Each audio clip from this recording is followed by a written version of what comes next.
Okay, so since we have been drinking a lot and eating a lot, now Paul is unboxing something for us. Oh, what is this? Chemical warfare.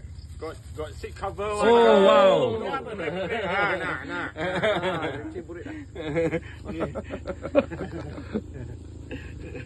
Unboxing. You have to video the unboxing. Okay. Assessment. Third assessment.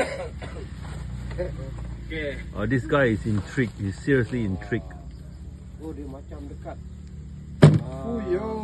Macam dekat Asia punya. Ini lagi. Welcome. Sit and see. Sit and see. Betul or not? Samais duduk. Tengok macam mana. You jangan jam dalam lubang ah. Wah, ada tempat duduk juga. Oh. Buka terus. Tak payah. Jangan. Nanti saya kena sensor. Banyak kerja. Tolong buka pintu belakang. Okay. Dan bawah. Okay. You're gonna do your business in the car. Yep. So this one is like a demo. You want to pangsai in the jungle. Pangsai in your car. Pangsai in the jungle. Paul is ready.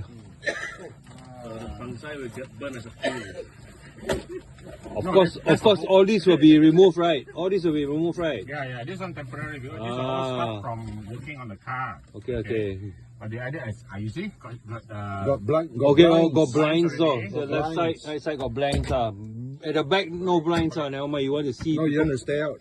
Oh, for view is it? Special For view. view. Actually, multiple ways to do it lah. Okay. I demonstrate. Oh, I got to see this. Okay, buka semua. Your video is running, Video confirm, Video starting. Okay. I need. Don't go away. Ramai. Kita mau tengok. Ambil satu biar bagi dia.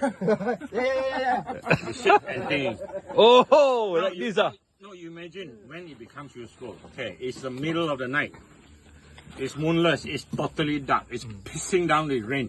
Starry sky. And there are campers all around you. Oh, most important. Ah. Yeah, this is a laxative. It helps you go. Wait. Bring a cigarette. No, we try not to promote smoking on social No, media. this is own group lah. No social media yet.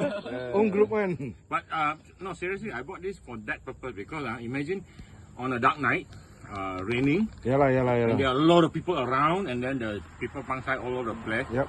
And when you feel the need to go, boho siam, this is the way to do it lah. Walao. See? Walao. Hey, what happened? Kevin, you can see this one also.